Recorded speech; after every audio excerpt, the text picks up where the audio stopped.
Aminareo ny fahasoavana sy ny fiadanana avy amin'Andriamanitra raitsika sy Jesoa Kristy Tompo.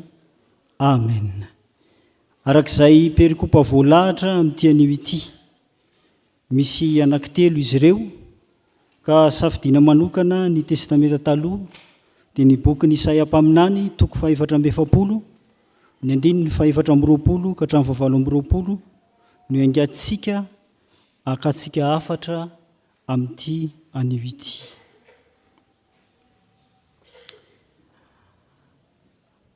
Isaia mpaminany dia sokajin'ny mpandinika teolojia hoe amin'ilay fiteny malaza hoe mpaminany lehibe. Ary hitantsika zany ny atevenan'ny boky izay nosoratany, eo ihany koa ny vanim-potoana izay niasany amin'izany faminaniana izany teo amin'ny tantaran'ny zanak'Israely. Ary ity perikopa izay anjarantsika anio ity dia ao anatin'ny atao hoe Isaia faharonany hoe Deotero Isaia. Arak'izay fantatsika moa fa mizara telo araka ny fizaran'ny mpandinika azy izany boky ny Isaia mpaminany izany. Ary ao anatin'izany boky faharoany Isaia mpaminany izany dia ny vetin'ny resaka ao anatin'izany dia hoe ny fampiononana ny zanak'Israely, karazana famelomam-panantenana indray hanana fahatokiana an'Andriamanitra izay ny andohany izao rehetra izao.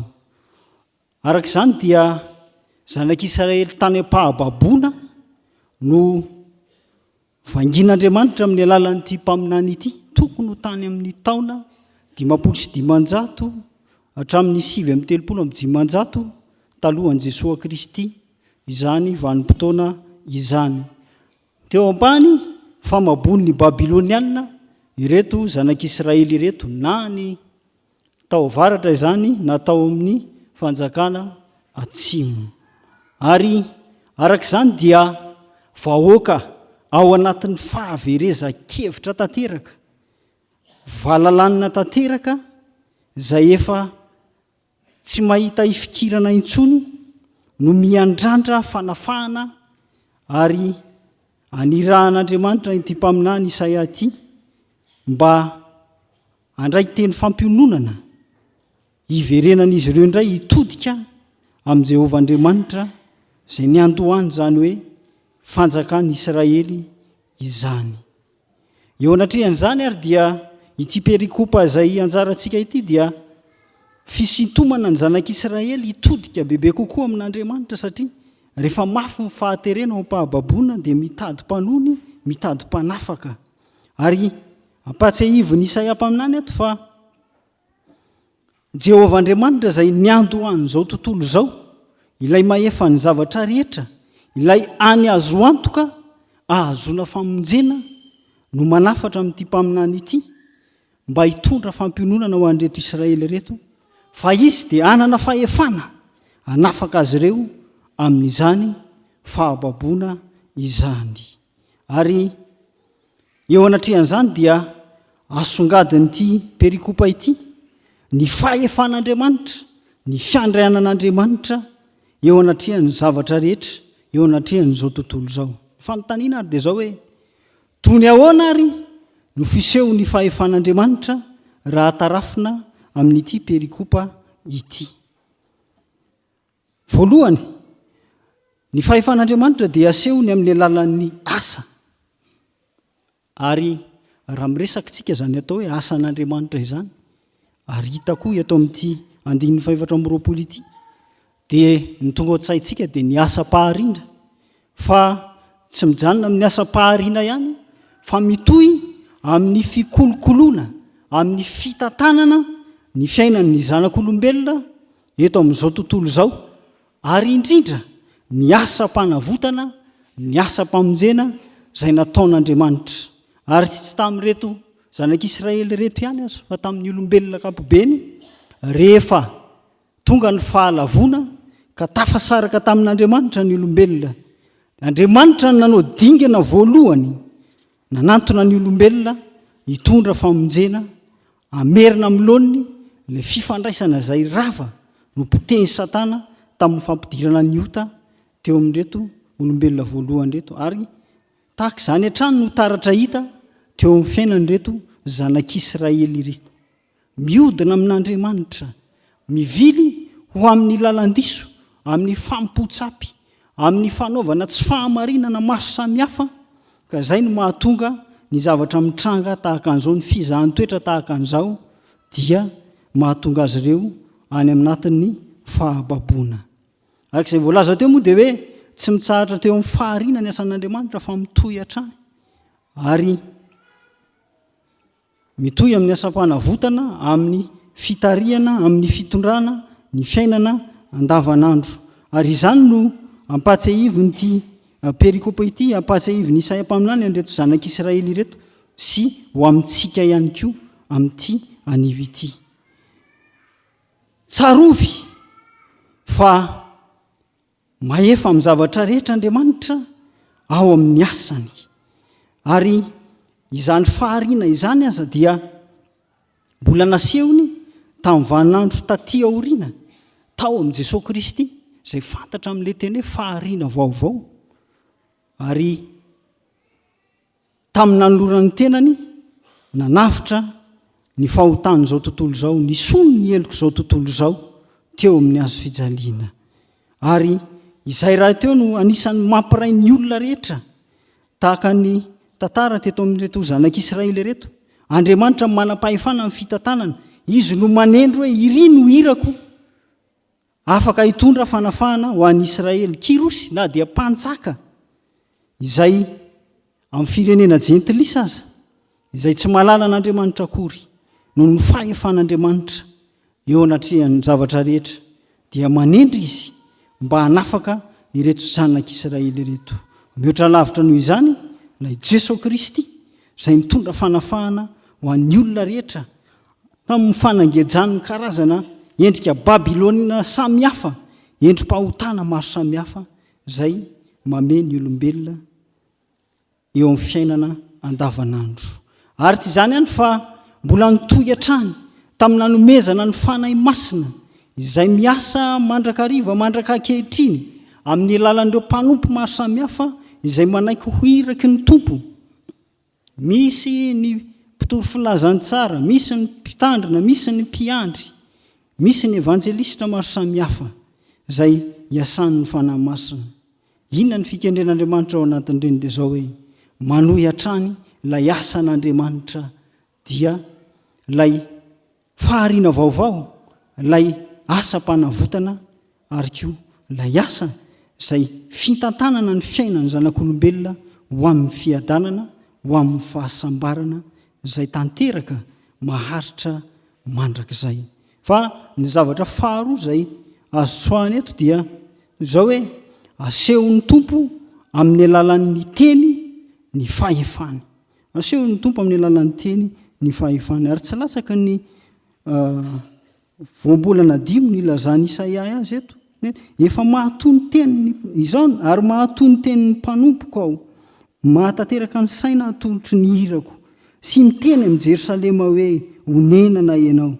Ary miteny hovaiko le voambolana tsy arak'izay ao amin'ny baibolintsika ao, amin'ny ranolalina hoe takina, amin'ny alalan'ny teny no anehoan'Andriamanitra ny fahefany. Voatsela kory isika tamin'ny heriny anio ny perikopa izay anjarantsika ny Jaona 1:1 ka hatramin'ny 5 dia milaza an'izany hoe fahefan'Andriamanitra ao amin'ny teniny izany. Ary ito dia mbola asongadin'izao perikopa izao izany. Ny teny no netiny nanao ny asa-pahariana, ny teny no netiny nanao ny asa-pamonjena, ny teny no anehoany ny sitrapony tiany ho tanterahan'ny olona eo amin'ny fiainany andavanandro. Ary ny teny dia manam-pahefana amin'ny fitantanana ny zavaboary, amin'ny fitantanana ny fiainan'ny zanak'olombelona, ka izay lazainy dia tsy misy tsy ho to tanteraka eo no eo raisina amin'ny finoana, araka ny voalazan'ny Efesianina 1:1-7 ka hatramin'ny 7 izay perikopa mifanindran-dalana amin'izao tenin'Andriamanitra izay raisintsika izao. Ny teny no anehoan'Andriamanitra ny fanantenana, ameloman'Andriamanitra ny fanantenana izay rava ao amin'ny olombelona tahaka ny an'ireto zanak'Israely ireto amin'ny alalan'ny teny fikasana, amin'ny alalan'ny fanekena, fanavaosa-panekena. Ny teny no anomban'Andriamanitra ny mpanompony sy ireo irany mba ahatanteraka ny sitrapony. Tahaka an'izay lazainy eto hoe nilaza ny Kristy hoe izy no mpiandrondro ka izay sitrako rehetra no tanterahany. Ny teny no hanehoan'Andriamanitra arak'izany ny fahefany amin'ny zavatra rehetra. Ary isika moa amin'ny maha-FJKM-tsika ao anatin'ny kitapo be ny atao hoe protestanta réformé, tsarotsika tsara iray amin'ireo fotom-pampianarana 7 zay ijoroany zany atao hoe protestanta réformé zany ilay malaza hoe ilay tenin'Andriamanitra irery ihany, ny tenin'Andriamanitra rehetra. Ny tenin'Andriamanitra no ivo ny asa rehetra zay tanterahan'ny fiangonana. Ny teny no notafiana nofo sy ra tonga teto amin'izao tontolo izao anatanteraha'Andriamanitra ny asa-pahariana vaovao sy ny asa-pamonjena izay tandintony Kirosy eto amin'ity perikopa anjarantsika ety, dia tsy izay zany fa i Jesosy Kristy ilay teny tonga nofo. Izay naneho ny fahefan'Andriamanitra ary koa naneho ny maha-Andriamanitra azy amin'ny alalan'ny famantarana sy ny teny, arak'izay hitantsika ao amin'ny filazany tsara araka ny Jaona 7 ilay tantaran'ilay jamba izay nosotran'ny Jesosy. Ilay irak'Andriamanitra hanafaka izay mino azy amin'ny Babilôna ankehitriny izay endrika izao tontolo izao mangejany olona, dia ny mpanjaka ny fahamazinana izay misandoka amin'ny fahefan'Andriamanitra eto amin'izao tontolo izao amin'ny endriny maro samihafa. Inona no zavatra izay andrasan'ny Tompo amintsika eo anatrehan'izany rehetra izany? Dia izao hoe misintona ny saintsika ny Tompo amin'ny alalan'izany teny izany.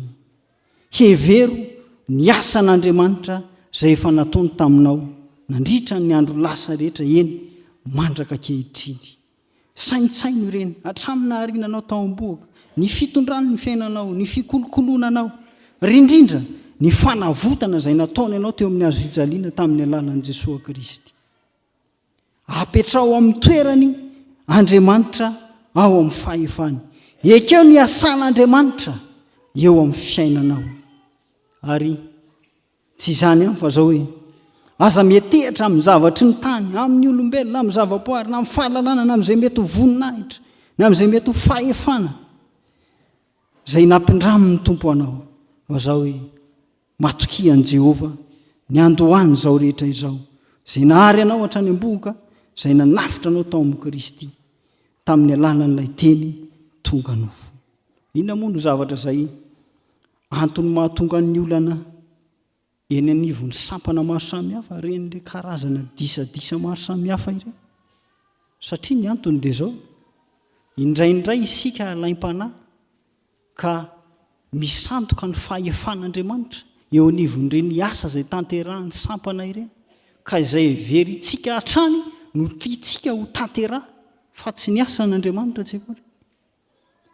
Ary raha samy manaiky isika fa Andriamanitra mahefa amin'ny asany, amin'izany asany sampana izany, Andriamanitra no tompony asany, tsy misy tokony olana hitranga, ary tsy misy olombelona tokony mahazo voninahitra ao anatin'izany, ary tsy misy koa ny olombelona izay mihetra any ambany satria matahotra, satria tsy manana an'izany satria ianona tahaka an'izao na sahala mirina makatsina makary, fa satria Andriamanitra ao amin'ny fahefany, ao amin'ny fiandrianany lehibe izay tompony asa, izy no ekena ary izay baikony no tanterahana eo anivon'ny asa eny anivon'ny sampana tsirairay avy. Ary tsy izany ihany fa zao indraindray izay zavatra hevitra ao anatintsika ka lazaintsika dia tiantsika ho tanterahana foana, ary indraindray dia malahelo isika anatina fivoriana maro samihafa ireny, ary dia misy dia tena tezitra mihitsy noho ny antony resaka hevitra tsy tanteraka, dia lasa mandao ilay sampana izay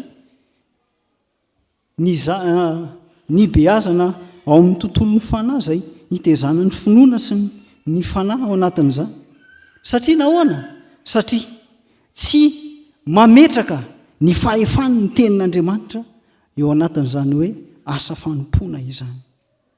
Ary rehefa ny tenin'Andriamanitra natao zava-dehibe eo anivon'ny asa izay tanterahantsika, miravina ho azy ny zavatra rehetra, satria ny tenin'Andriamanitra dia mampiombona, manome aina vaovao, manome fahariana vaovao ao amin'ny olona, ahatonga ny olona ho tafahombona ao amin'ny Kristy, izay azavain'ny fanahy masina raha teo amin'izany rehetra izany. Ko zao ary nondrasan'ny Tompo aminao hoe meteza ho iraky ny Tompo. Amin'ny tontaona tahaka nytony dia fitenitsika mahazatra le hoe dia mba hitondra soso fanambinana ao antsika ane izao taona vaovao izao. Ary tsarovy ry havana fa tsy ny taona no mitondra soso fanambinana, fa Andriamanitra izay miasa eo amin'ny fiainana andavanandronao no afaka mitondra fiadanana ho anao. Ekeo ny fiasan'Andriamanitra eo amin'ny fiainanao. Ary manaraka izany dia zao hoe iaino ny tenin'Andriamanitra ivelomy, ary ny tenin'Andriamanitra no aoka hanapaka ny fiainanao isan'andro isan'andro. Ny tenin'Andriamanitra no loha amin'ny zavatra rehetra. Indraindray rehefa any anaty fivorian'ny sampana dia ohatra ny zara fa vita fotsiny ilay culte izay atao, fa maika amin'ny fivoriana, maika amin'ny fianaran-kira sy ny solfa sy ny karazany, maika amin'ny resaka karazana fanatanjahantena maro samihafa na mety ho fiofanana sy ny karazany. Izany no anentanany Tompo antsika amin'ity anio ity hoe apetrao amin'ny toerany ny fahefan'ny tenin'Andriamanitra eo anivon'ny asa izay tanterahantsika.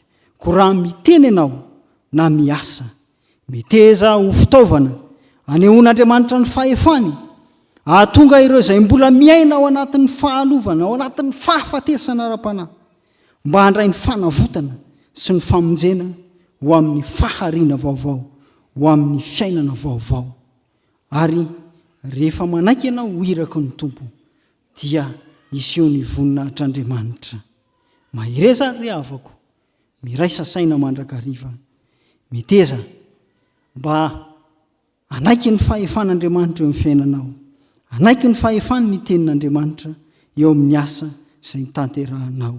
Aoka isika tsy hanasongadina ny tenantsika na hanasongadina ny olona hafa, fa ny Tompo irery ihany no memboninaitra. An'Andriamanitra irery ny voninahitra, ny fanahy masina ane ampitombo ny teny eo am-pontsika, ampahery atsika. Amen.